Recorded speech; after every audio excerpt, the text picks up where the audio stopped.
Hello everyone, welcome to class number 74 of the chapter Programming using C। तो आज हम पढ़ेंगे और एक तरह के टॉपिक के बारे में। एक्चुअली आज हम प्रैक्टिस करेंगे एक प्रोग्राम यूजर डिफाइंड फंक्शंस को यूज करके। तो आज का हमारा प्रोग्राम वाला क्वेश्चन है using user defined functions write a program in C to find addition, subtraction, multiplication and division of two numbers. हमें एक सी प्रोग्राम लिखना है यूजर डिफाइंड फंक्शंस को यूज करके, जहां पे हमें एडिशन, सब्ट्रैक्शन, मल्टीप्लिकेशन, डिवीजन चारों ऑपरेशंस परफॉर्म करने हैं एक ही प्रोग्राम में बाय दो नंबर्स के। ओके, तो चलिए देखते हैं, पहले इसको समझते हैं, पहले इसको, फिर हम प्रैक्टिकली इसको करके देखेंगे। ओके, तो जैसे कि सपोज मुझे यहाँ पे एडिशन, सब्ट्रैक्शन, मल्टीप्लिकेशन, डिवीजन चार ऑपरेशंस परफॉर्म करने हैं। तो चारों अलग अलग तरह के ऑपरेशंस परफॉर्म करने के लिए हम फंक्शंस को क्यों यूज करते हैं? To perform some specific type of task. तो हर एक तरह के specific type of task perform करने के लिए हम स्पेसिफिक फंक्शंस यूज करेंगे। ओके, तो फर्स्ट हम यहाँ पे लेंगे हैश इंक्लूड stdio.h। ओके, तो मुझे एडिशन के लिए एक फंक्शन चाहिए। तो आप यूजर डिफाइंड फंक्शन हमने चार तरह का पढ़ा था, आप किसी भी तरह का यूजर डिफाइंड फंक्शन यूज कर सकते हो, जिस तरह का यूजर डिफाइंड फंक्शन आपको आसान लगे। तो मैं यहाँ पे यूज कर रहा हूं user defined function with argument and no return value. Okay, function क्योंकि ये मुझे आसान लगेगा, फंक्शन विथ आर्ग्यूमेंट। तो जबकि हमें यहाँ पे बोला गया है दो वैल्यूज को लेके ऑपरेशंस परफॉर्म करने हैं, चाहे वो एडिशन हो, सब्ट्रैक्शन हो, मल्टीप्लिकेशन हो, डिवीजन हो, दो वैल्यूज को लेके जबकि हम ऑपरेशन परफॉर्म कर रहे हैं। तो दो वैल्यूज को जबकि हम एज ए इनपुट लेंगे, तो आर्ग्यूमेंट में हम क्या पास करते हैं? इनपुट वैल्यूज, जो भी हम value as a input provide करना चाहते हैं हमारे फंक्शन को टास्क या फिर ऑपरेशन परफॉर्म करते वक्त। तो जबकि मुझे दो ही value as a input provide करने हैं, तो मैंने यहाँ पे दो वैल्यू एज ए आर्ग्यूमेंट ले लिया। ओके, पर यहाँ पे मुझे कोई वैल्यू रिटर्न करना नहीं, इसीलिए मैंने यहाँ पे रिटर्न टाइप यूज किया वर्ड। ओके, तो मैंने यहाँ पे डिक्लेयर किया एडिशन के लिए सम फंक्शन, ऐसे ही फिर से मैंने यहाँ पे डिक्लेयर किया सब्ट्रैक्शन के लिए, उसके बाद मैंने डिक्लेयर किया मल्टीप्लिकेशन के लिए, उसके बाद मैंने डिक्लेयर किया यहाँ पे डिवीजन के लिए। हो गया डिक्लेयर चार फंक्शन। जो भी चार फंक्शन यूज करके हम क्या करना चाहते हैं, चार अलग अलग तरह के टास्क या फिर ऑपरेशन परफॉर्म करना चाहते हैं। ओके, उसके बाद हम लेंगे यहाँ पे main function.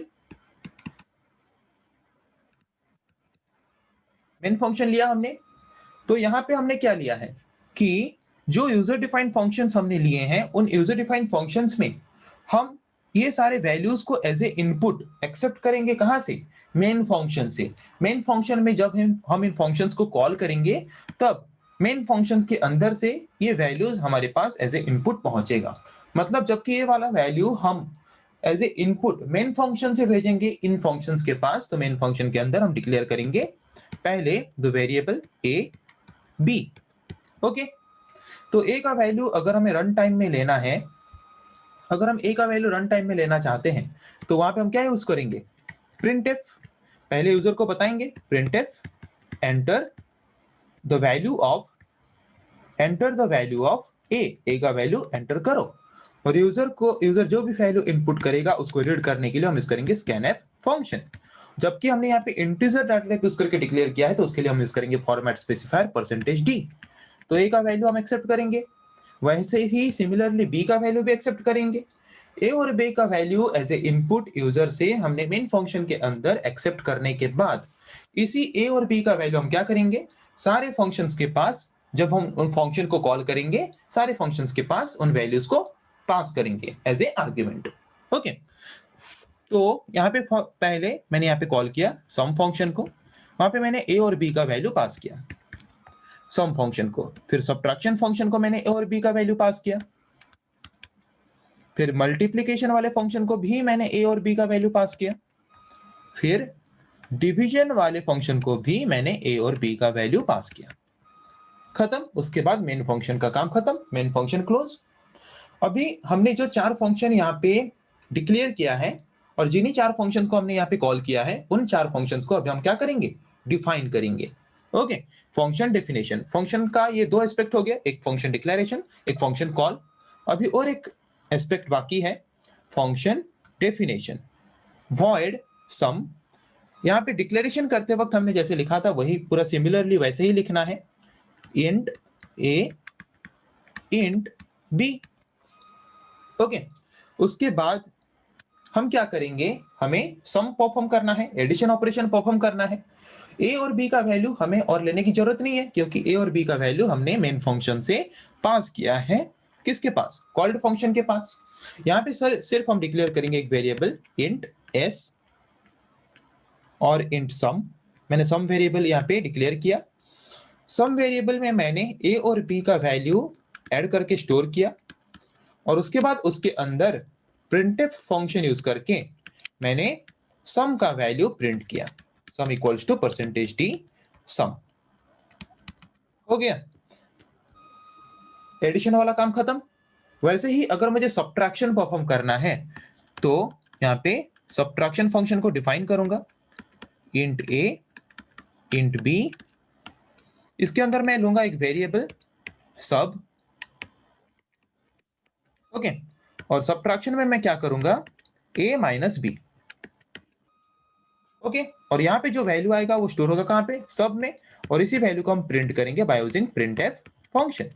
Printf subtraction equals to percentage D, जिसको कि हमने स्टोर किया है सब्ट्रैक्शन वेरिएबल में।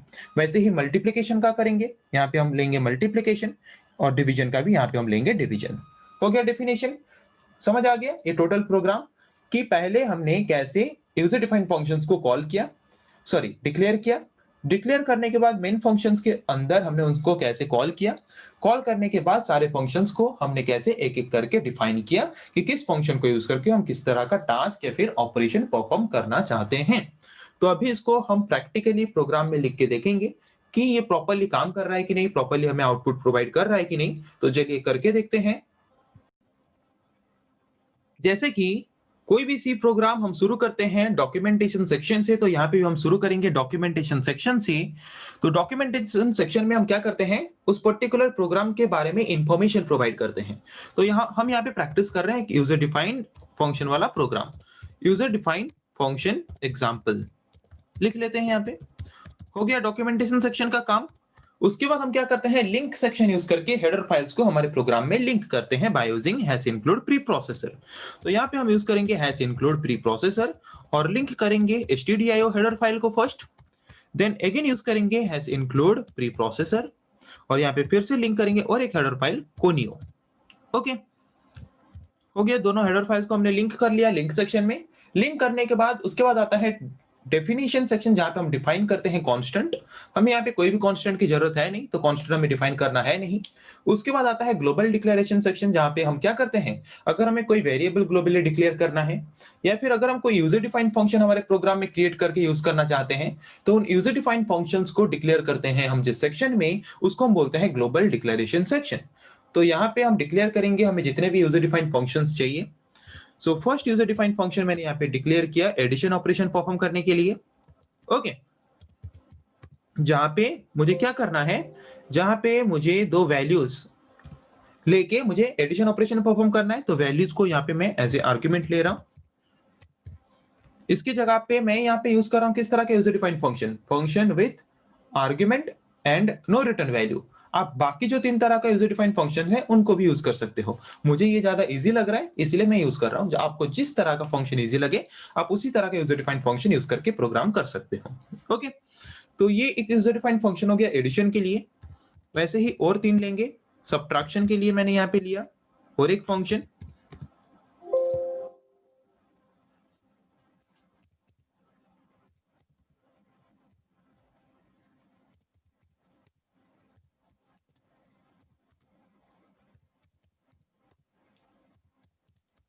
फिर मल्टीप्लिकेशन के लिए डिक्लेयर करेंगे और एक फंक्शन,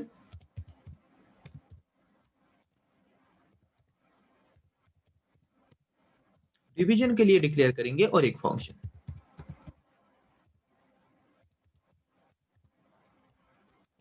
ओके, चार फंक्शन हमने यहाँ पे डिक्लेयर कर दिया। डिक्लेयर करने के बाद ग्लोबल डिक्लेरेशन सेक्शन में अभी हम ओपन करेंगे मेन फंक्शन को। ओके, मेन फंक्शन को ओपन करने के बाद अभी हम क्या करेंगे, मेन फंक्शन को ओपन करने के बाद मेन फंक्शन को हम छोड़ देते हैं ब्लैंक। ओके, अभी हम क्या करते हैं, सारे फंक्शंस को एक एक करके डिक्लेयर कर, जो भी फंक्शन हमने डिक्लेयर किया है सारे फंक्शंस को हम यहाँ पे क्या करते हैं, डिफाइन करते हैं पहले। ओके, तो पहले हम डिफाइन करते हैं ऐड फंक्शन को, void add int a comma int b। Okay, तो आर्ग्यूमेंट हम क्यों यूज करते हैं, जब भी हम एक फंक्शन को कॉल करेंगे मेन फंक्शन के अंदर से, तो मेन फंक्शन के अंदर जब भी हम फंक्शन को कॉल करते हैं वहां से अगर कुछ वैल्यू हम एज ए इनपुट भेजना चाहते हैं कॉल्ड फंक्शन के पास, तो इसीलिए हम यूज करते हैं आर्ग्यूमेंट। तो ए और बी जो दो वैल्यू को लेके हम ऑपरेशन परफॉर्म करना चाहते हैं, वो दो वैल्यू मेन फंक्शन से हमारे पास आएगा एज ए इनपुट। तो यहाँ पे ए और बी दो वेरिएबल, हमें और कुछ लेने की जरूरत नहीं है, दोनों वेरिएबल्स के वैल्यू हमारे पास मेन फंक्शन से ही आएंगे। तो यहाँ पे हम सिर्फ डिक्लेयर करेंगे एक वेरिएबल, मैंने यहाँ पे डिक्लेयर किया एक वेरिएबल सम। ओके, जिसको मैंने असाइन किया या फिर इनिशियलाइज किया 0 के द्वारा। और सम में मैंने क्या किया, ए और बी वेरिएबल का वैल्यू जो कि मेन फंक्शन से मेरे पास आएगा उनको मैंने ऐड करके स्टोर किया, कहां पे, सम वेरिएबल में। ओके, उसके बाद सम वेरिएबल में स्टोर करने के बाद उसको मैंने यहाँ पे प्रिंटफ फंक्शन यूज करके क्या किया, प्रिंटफ फंक्शन यूज करके उसको प्रिंट किया, sum equals to percentage D sum. Okay, एक फंक्शन का डिफाइन हो गया, एक फंक्शन का डेफिनेशन खत्म ऐड फंक्शन का। अभी आते हैं और एक फंक्शन के बारे में, void sub। Okay, int a int b। तो अभी इसके लिए हम डिक्लेयर करते हैं एक वेरिएबल सबट्रैक्शन इक्वल्स टू 0। यहाँ पे हम वही सेम करेंगे, सब equals to a minus b, printf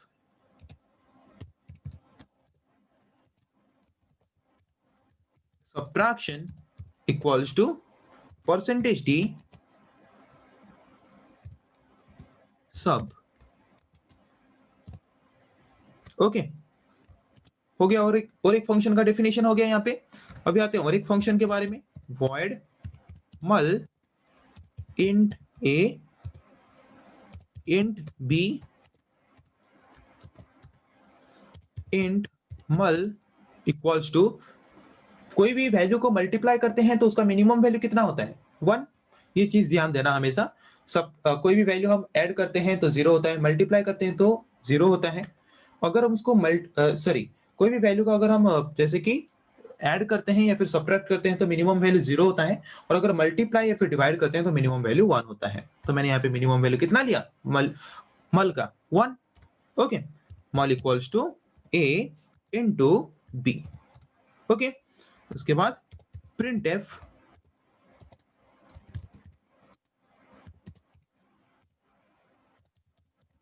multiplication equals to percentage d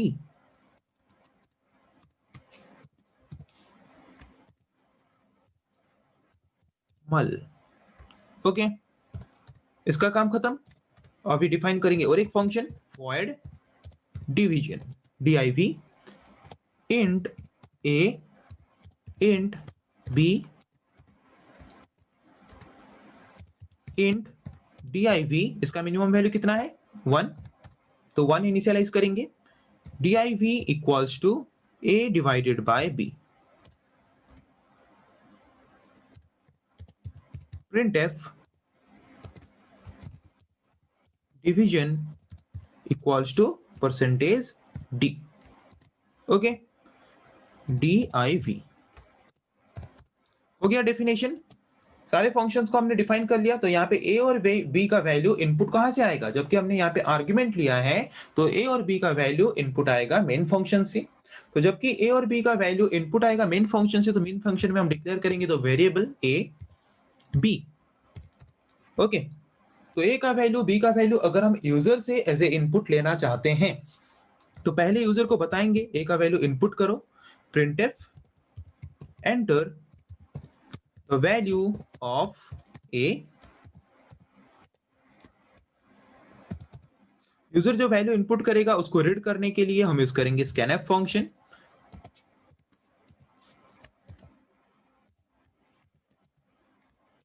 similarly B variable के वैल्यू को भी वही सेम प्रोसेस में लिखेंगे, यूजर से वैल्यू इनपुट एक्सेप्ट करने के लिए enter the value of B,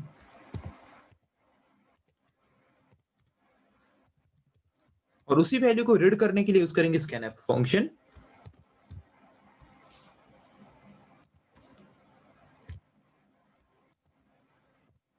okay, दोनों वैल्यूज को हमने एज ए इनपुट यूजर से ले लिया। अभी इन्हीं दोनों वैल्यूज को हम क्या करेंगे, सारे फंक्शंस के पास कॉल करके पास करेंगे।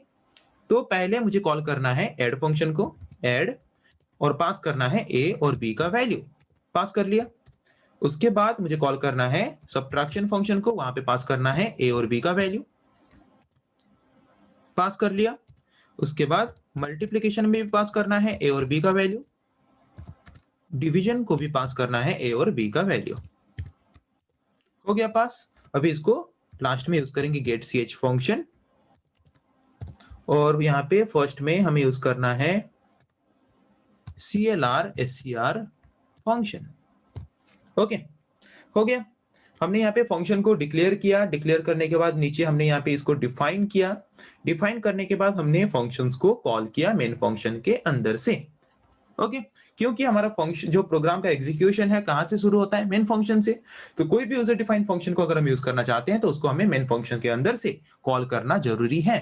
अगर हम उस फंक्शन को मेन फंक्शन के अंदर से कॉल नहीं कर रहे हैं तो उस फंक्शन को हम हमारे प्रोग्राम में यूज ही नहीं कर सकते।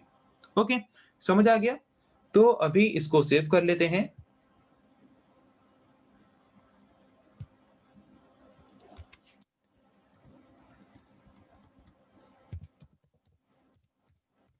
हो गया सेव। अभी इसको कंपाइल करके देखते हैं। सही है, कोई भी एरर नहीं है। अब इसको रन करके देखते हैं। तो पहले क्या मांग रहा है, enter the value of A का वैल्यू मांग रहा है। तो ए का वैल्यू सपोज मैंने यहाँ पे दिया 10, बी का वैल्यू मांग रहा है, बी का वैल्यू सपोज दिया मैंने यहाँ पे 5। ओके, तो सम क्या आ रहा है 15, सब्ट्रैक्शन क्या आ रहा है 5, मल्टीप्लीकेशन आ रहा है 50, डिवीजन आ रहा है 2। एक लाइन में दिखा रहा है। तो अलग अलग लाइन में दिखाने के लिए हम क्या यूज करते हैं, बैकस्लैश एन। तो यहाँ पे यूज करते हैं बैकस्लैश एन।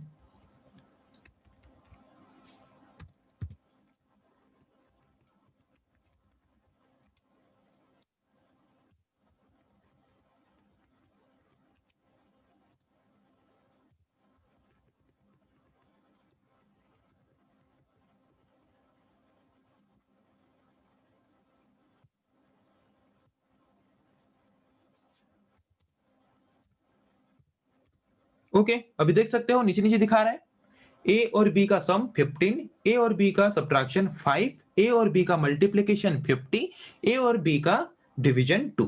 आउटपुट को और ज्यादा बेटर वे में अगर आप दिखाना चाहते हो, जैसे कि a plus B equals to इतना, a minus B equals to इतना, तो यहाँ पे हमने जो लिखा है सम, सम की जगह पे आप क्या लिख सकते हो, यहाँ पे a plus B equals to this.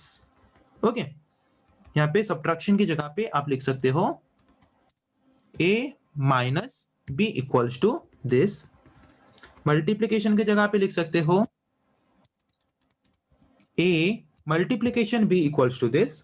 Division में आप लिख सकते हो a divided by b equals to this. Okay, तो इसको रन करके देखते हैं। a का वैल्यू 10, b का वैल्यू लिया 5, a plus b equals to 15, a minus b equals to 5, a into B equals to 50, a divided by b equals to 2। Okay, तो समझ आ गया कि यूजर डिफाइंड फंक्शन यूज करके हम कैसे एक प्रोग्राम लिख सकते हैं जिस प्रोग्राम में हम एडिशन, सब्ट्रैक्शन, मल्टीप्लिकेशन, डिवीजन चारों परफॉर्म कर सकते हैं यूजर से वैल्यू को एज ए इनपुट लेके। ओके, समझ आ गया।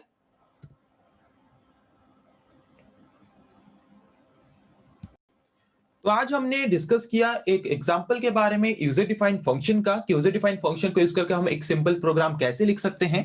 तो आई थिंक आप लोगों को समझ आ गया है। तो नेक्स्ट क्लास में हम डिस्कस करेंगे ऐसे और कुछ टॉपिक्स के बारे में। आज के लिए इतना ही। Thank you.